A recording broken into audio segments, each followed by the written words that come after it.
Well, hello again, another video.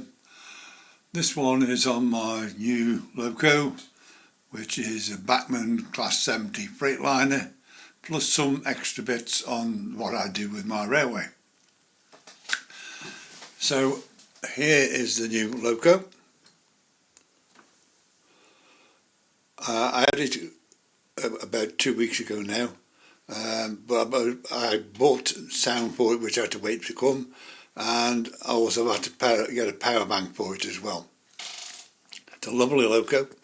The only thing is to get the body off, you have to unclip the bogie frames underneath here, and then you get two screws over there. That's the only bit which is a bit awkward compared with a lot of others. But it's a beautiful train. These are actually wire, not plastic.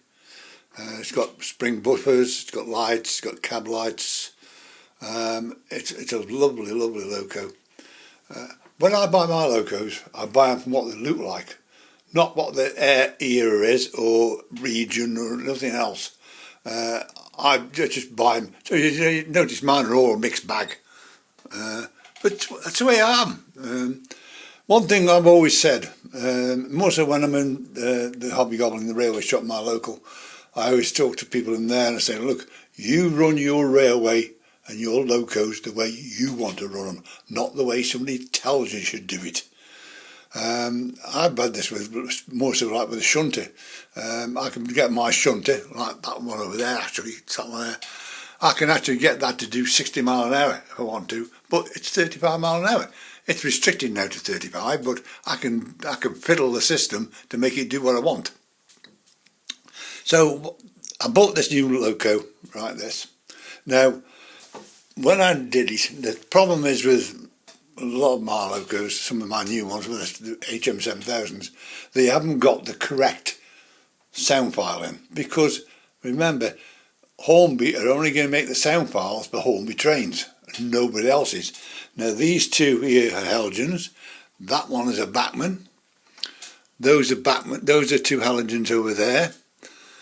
So that's the thing, is there's only one I've actually got which is the correct one, which is a Class 73. All the rest have got all sorts of things in them. To what I can get, and I remember somebody saying that these two here, the closest ones are a 66. So although they're 57s, I've put 66s in those two there. So what I did with this one, when I looked it up on the profiles, I noticed that the 66 and the 60 are basically the same, except that on this one, which I've put in here, which is the 60, this has got fans, so you got the sound of the fans, but also it's got wagon clanging as well, which I want for that particular one, so that's why I put that one in. It's got sound, and that's all I'm interested in. To me now, the trains going around with no sound in, it'll think I've gone deaf. So that's what it is. There's that one there's got sound in, that's got sound in, that one over there's sound in. I'd like to, those two there, which is my 68, I'd like to put sound in them. But if anybody can tell me what the closest Hornby HM7000 file, a sound file is to the 68, then I can put sound into those two as well. Those two are actually consistent together. I do that by my speedometer which I've got, and I set up one and then set up the other, because although they're identical trains, one was slightly different on speed, so I had to adjust one to get to the other. Now those are only held together with a magnet, so but I can pull them out, put them back, I can run round and they'll stay together, no problem at all. There's no hooks holding them together, just a magnet, and they work perfect. So I want to do those two next if possible.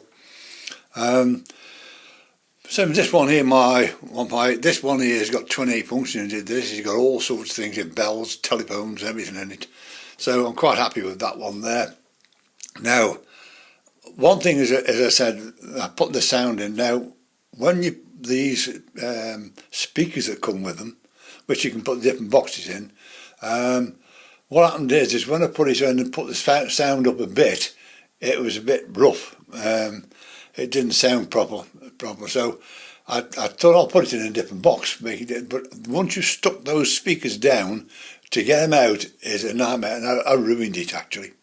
So what I've actually got into that one now is an Al Sounds speaker. Now this one here is, the one that's in it is that big. This one here is the biggest speaker, which is about the same size as the box you get when you buy the HM7000. But these, you have no problem with the sound of these, however you put them, they are brilliant. In actual fact, one of those is in my Princess, which is over the other side of that wall. So if I actually get I've got it on here, so if I put the sound on,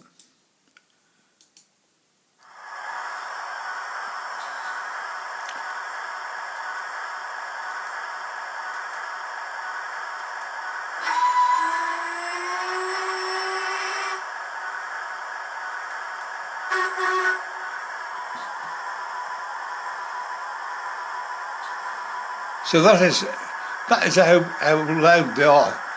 You can get them as loud as you want, but that's got a TTS decoder in it, but it's got one of those speakers in it. Now I get these from off Steve at the Hobby Goblin. Alan, who makes them, he lives locally, so that's where we get them supplied from there. But you can also buy them from West Hill Wagon Works as well. They're only about 20 quid. They're about the same size as you buy most of these speakers, so they're very cheap, but they are brilliant sound speakers. But they are Al Sounds, and this is a 4 ohm 1 watt. Now that's the same, but the one that's in my new one is that big, which is this one here. Now what I'm going to do with that, I shall actually start this one up. I'll find it. Put the light on first. I've had to lower the volume on this one. Compared with these others, I've had to lower it on this. So that is the actual sound of it. Now then, the way I control my locos is I've got different ways. First of all, I've got my Railmaster, which I use. Now one thing with Railmaster, compared with normal controllers, I can get 6 locos there all at once, and I can control 6 at once. If you've got one of the normal ones, which you have to press for one, press for the other, also as if you're doing on the iPad, you're doing the HM7, then you can only do one at a time. So if you've got one running and you do another one and something's happening with the other one, you've got to try and switch to the other one. Whereas on here, it's there perfectly for you anytime. It's the best system I've ever seen. I've had this 11 years. I know every inch of this thing. Even Railmaster put people on to me to sort these problems out, because I can sort problems out on Railmaster in sometimes minutes. I've had every problem there is with Railmaster thrown at me. I don't have problems, but people do. So I can actually set up this. Now, in actual fact, my mate over in Brisbane last night contacted me. He'd had a problem with his computer had bust. He'd had to buy a new computer.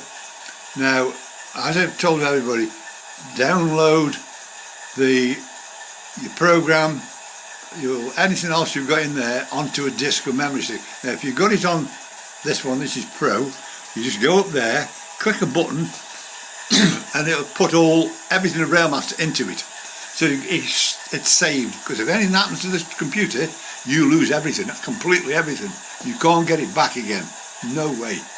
So what it did is, we got on last night, very late last night, and actually managed to get his normal Railmaster working again. So that was that part. Then I found his locos list, put his locos back in. Then I found his track plan, put his track plan in. The only thing we couldn't get was the Pro go back in. It's still active. So we had to write to Railmaster to get them to deactivate and reactivate it. Once he gets that notification back, he'll be on to me again, and we'll get his pro in, and then he can work everything just like I do here. Now then, one thing is with when you're contacting Railmaster, which is support@railmaster.co.uk, it just comes up as com, but it isn't com. That's the old server it works on. It is now, instead of putting com in, put co.uk. That's the new server they're working on. So you might not get the answer slowly off the other one, but on the new one you'll get it straight away. But when I contact them, I can usually get answers back in a matter of an hour, not days or weeks. I can get them in an hour. So I've got a very, very close relationship with Railmaster. Something that's coming up in the future which I'll be involved with, so you have to wait for that one. I've been waiting quite a while for it, so you just got to wait as long as I do. Right there then, as I said, what we've got is we can use on control, we can use stop, cruise and shunt there like them. We can use the slider. I can use the little trains which are programmed, which are already set in, which I've done through my Railmaster system. So every one of the little trains is a program on this track, and roughly where they sit. Then also is down here I've got scheduling.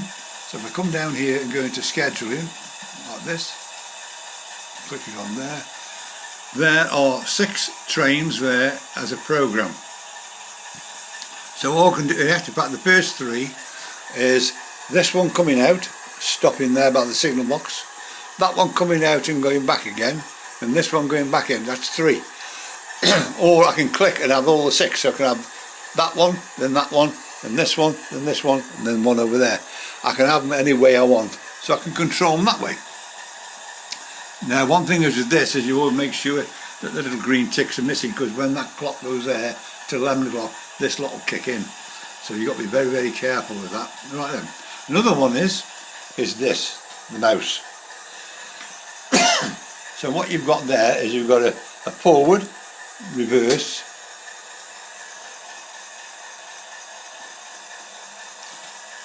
I've just done something somewhere, let's pick that up then.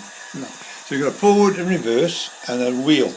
Now if I roll the wheel forward slowly, this is how good you can control the trains.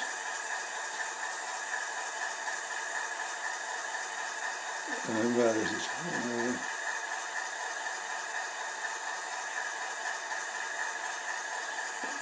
Oh, it's the wrong one. That's how slow I can do it.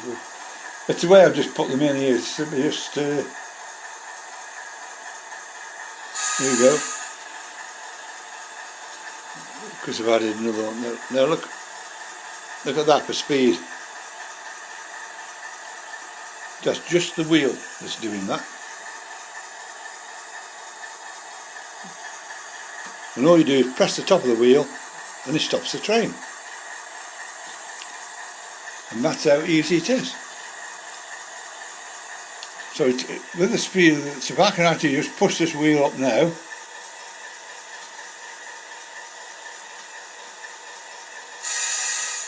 now push that up, the speed up there, and away the train goes. I can then actually, if I want to, I can go straight to cruise, like that, which is like that. Go down to shunt. These are all controlled, of course, by CVs.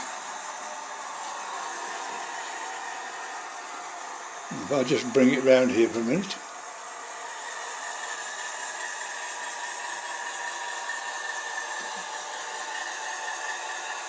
Well, now what I've got with this, as I do with all mine, the HM7000 are a lot easier to work because you can do them via let's do this right now. By this, of course. So you can control everything by this. Now, what I've had to do with this is down to 20 for that particular train, the sound. Oh dear, sorry about that. because it's that loud, I've had to turn it down to 20 compared with some of these others. These have got the normal HM7000 speakers in, that one hasn't. So what you've got are the CVs. Of course, CV1 is your address, CV2 is your starting voltage, CV3 is the acceleration. Now, the lower the number, the quicker it starts off. More so if you're using this, where you press cruise, which is on say 60. That thing goes off at 60 mile an hour straight away if you've got it very, very low in the CV3 range. But what I've done with this one is I do with one or two of mine. I've got a class 29 saying, because it's pulling all wagons, I've put the CV3 to 20. Because it's got to take up speed, because it's pulling weight.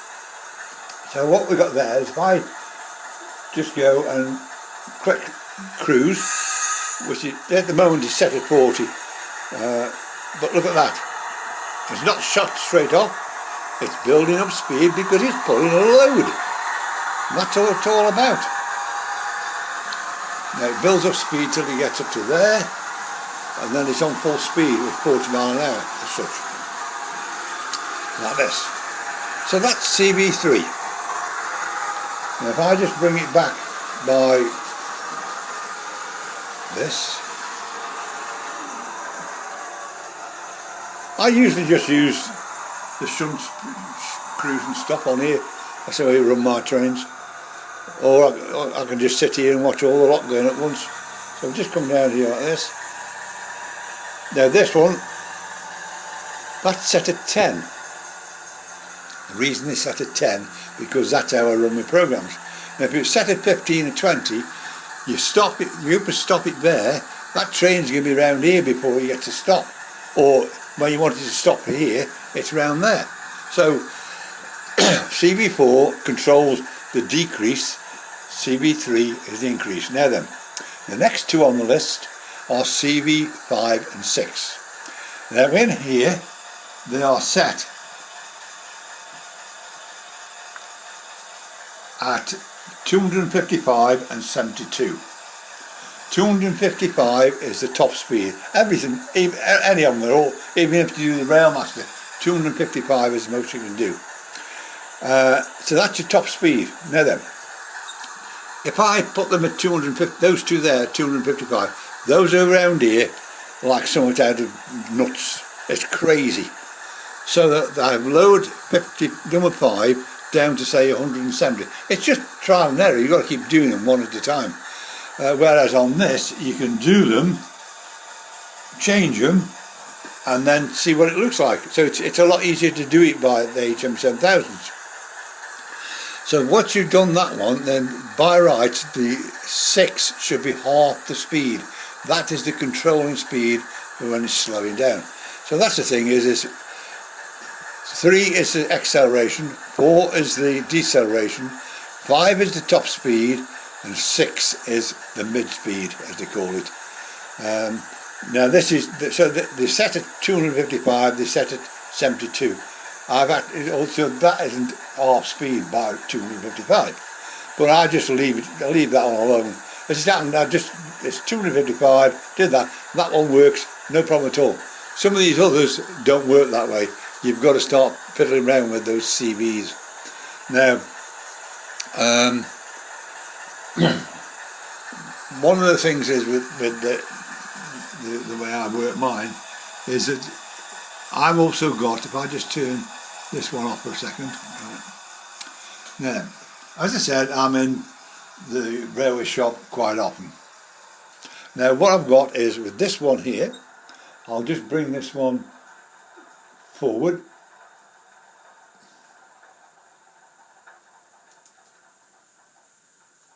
Like this. I haven't turned the sound on, I don't do this, but if I just do this slowly.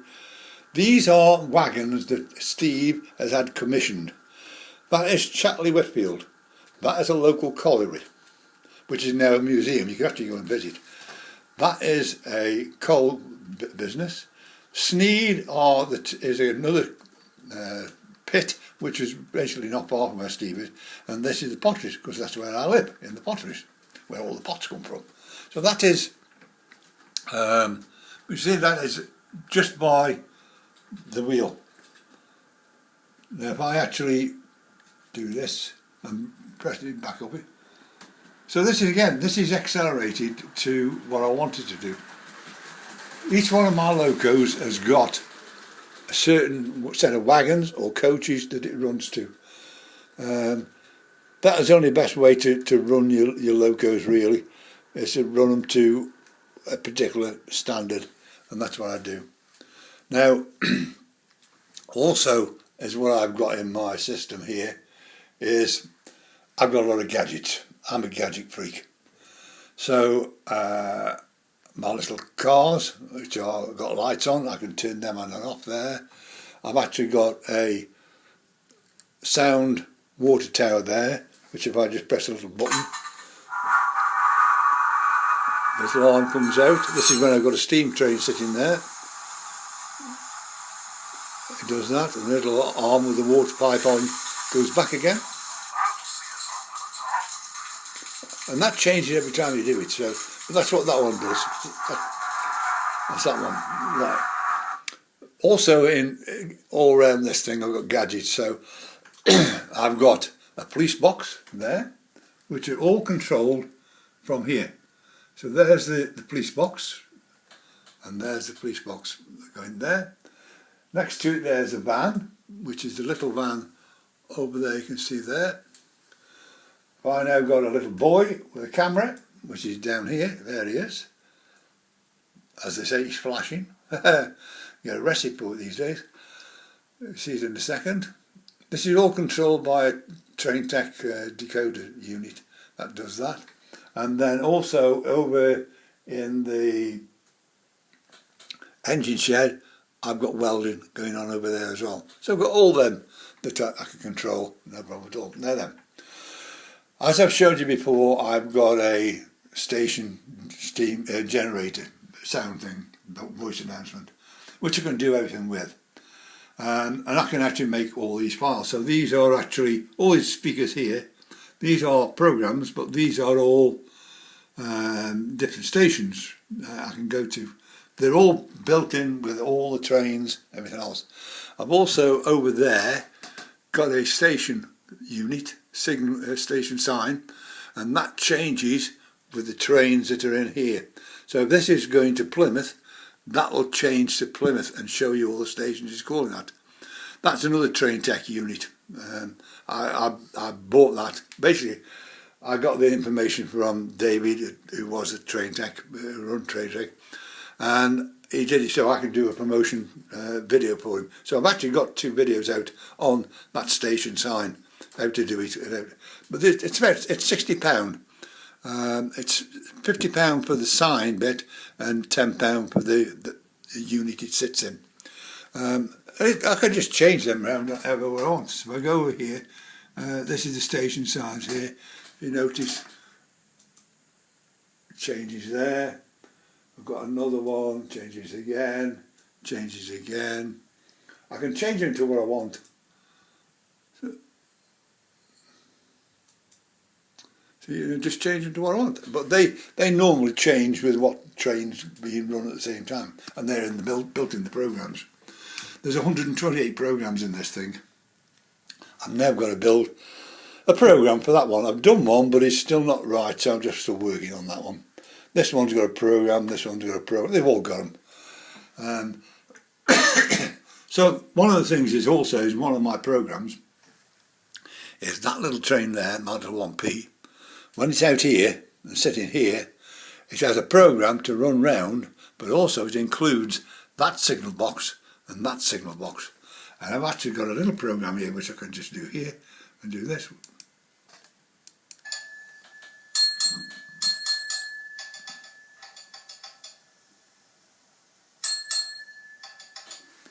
So that one is built into that particular train. So when it's here and ready to start, that'll do its signal to that box, and then when the train's passing there, that signals back to this box, and so on. So this is the way I can play around with my trains. That one, I put another program in for that, so that one that comes out, it tells it's going from Temple Meads to some Temple Meads to Parkway, and then from Parkway back to Temple Meads. There's another one up there. So that is the way I control all my things. I've also got, sitting there, you can see there, that's my Sprog. That's my JMRI. This track is JMRI. I can program trains by JMRI. This one here is my Railmaster one, which I can program. But I do most of my programming downstairs in the office. I don't do it up here. But that's the thing, is that this is my new one now. So what I'm going to just do now, I'm going to set this one off and this one off. Now I'll set the program off of this one. Just shift it here a minute. But this one hasn't got one as such now. So what I'm going to do now is I'm going to do the network one. Getting it into the cab.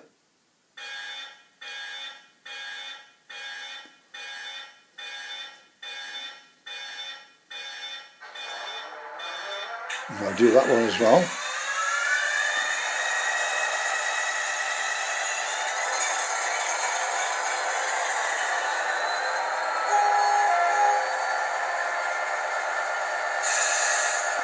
And that one's going to go off on its own. So I said, this is just by you doing CB3, you can make it do that.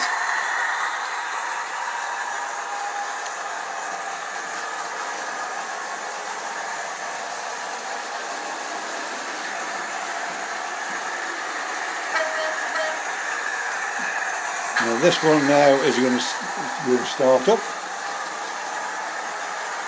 and go away on its own.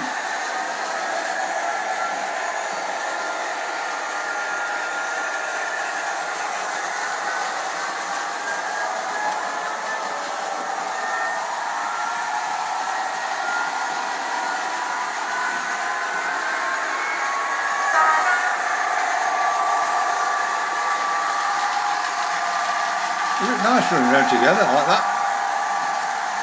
You say one's running on a program, one's not. You can only run one program at once. See, it's done a hoot on its own because that's where it does the hoot on the program. That's messed up a bit because the lights aren't on, but they should be. I think it's got another one to go.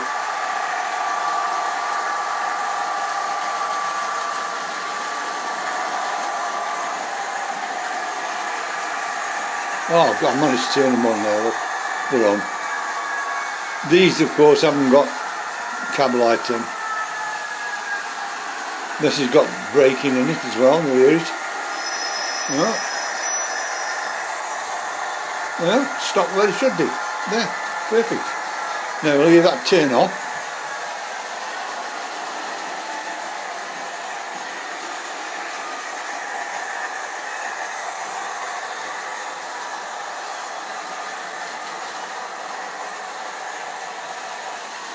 There's it.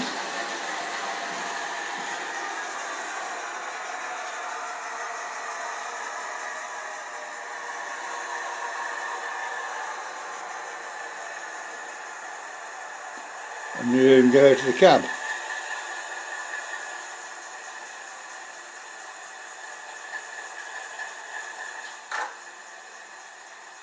You know, it's just got out the cab. That one's got a cab on as well. And if you listen to that one, it's got a cab.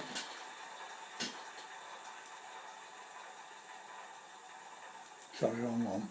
This one. There. That's the difference between that one and the other one. So that is it. So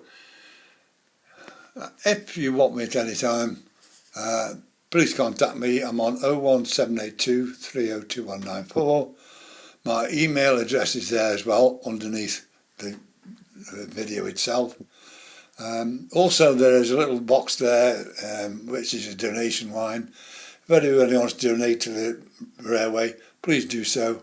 It does help me to buy stuff and do these videos. But I do this free of charge, so anybody wants any problems with the Railmaster, just call me. I'm glad to help. So I say I can sometimes fix some of this stuff in 10-15 minutes, where you could have been tearing your hair out for 2 weeks. So please do that. Just contact me anytime you want, and I'll see you again soon. Bye.